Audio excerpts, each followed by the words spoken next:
Lionel Scaloni വീണ്ടും മറ്റൊരു ദൗത്യത്തിലേക്ക് നടന്നു നീങ്ങുകയാണ്. ദിവസങ്ങൾക്കപ്പുറം 2026 വേൾഡ് കപ്പാണ്. നേരിട്ട ടൂർണമെൻറ്റുകളിലെല്ലാം അർജന്റീനയെ ചാമ്പ്യനാക്കിയ പരിശീലകനാണ് ലയണൽ സ്കലോണി. എങ്ങനെയാണ് അർജന്റീനൻ ആരാധകർ അർജന്റീന എന്ന രാജ്യം ഇയാളോട് എങ്ങനെ കടപ്പെട്ടാലാണ് മതിയാവുക? അതിന് വാക്കുകളില്ല. 2016 ശേഷം അർജന്റീനയുടെ ദയനീയാവസ്ഥ ഫുട്ബോൾ ലോകം ഒന്നടക്കം കണ്ടതല്ലേ? No game plan, no structure, no plan എന്ന് കമൻട്രി ബോക്സിൽ നിന്ന് വിളിച്ചു പറയുന്നത് ഓർമ്മയില്ലേ? എന്തിനോ വേണ്ടി കളിക്കുന്ന ഒരു ടീമായിരിക്കുന്നു അർജന്റീന എന്ന് 2018 വേൾഡ് കപ്പ് ക്വാളിഫയർ മത്സരത്തിനിടെ കമൻറ്റേറ്റർ പറഞ്ഞതാണ്.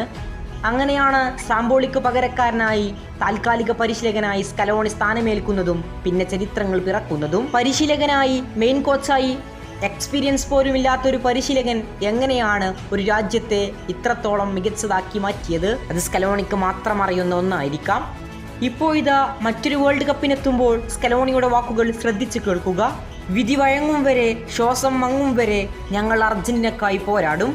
മികച്ച രീതിയിൽ കളിച്ചത് കൊണ്ട് മാത്രം ലോകകപ്പ് ഉയർത്താൻ സാധിക്കില്ല. ഇതാദ്യം മനസ്സിലാക്കണം. അതിന് വിധിയും സമയവും ടീമിൻ്റെ ആത്മാവും എല്ലാം ഒരുമിച്ച് നിൽക്കണം.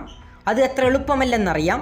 പക്ഷേ അർജന്റീന എന്നത്തെയും പോലെ അവസാന ശ്വാസം വരെയും ഞങ്ങൾ പോരാടും. പ്രതീക്ഷ ഒരിക്കലും അവസാനിക്കുന്നില്ല. പരിശീലകൻ സ്കലോണിയുടെ വാക്കുകളാണിത്.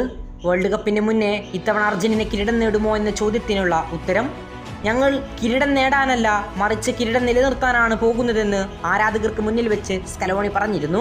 പരിശീലകനായ സ്കലോണി പറഞ്ഞു വെച്ചതുപോലെ തന്നെ രാജ്യത്തിനായി അവസാന ശ്വാസം വരെ പോരാടാൻ കെൽപ്പുള്ള ഒരു സംഘത്തെയും കൊണ്ടാണ് സ്കലോണി വേൾഡ് കപ്പിനെത്തുന്നത്. ഈ വേൾഡ് കപ്പുകളിലും അയാളുടെ കണക്കുകൂട്ടലുകൾ ശരിയാകുമെന്ന് വലിയ വിശ്വാസത്തോടെയാണ് അർജന്റീന ആരാധകരുള്ളത്. കൂടുതൽ ഫുട്ബോൾ വാർത്തകൾക്കായി നമ്മുടെ ചാനൽ മറക്കാതെ സബ്സ്ക്രൈബ് ചെയ്യുക. കൂടുതൽ വാർത്തകളുമായി ഇനിയും കാണാം. Good bye.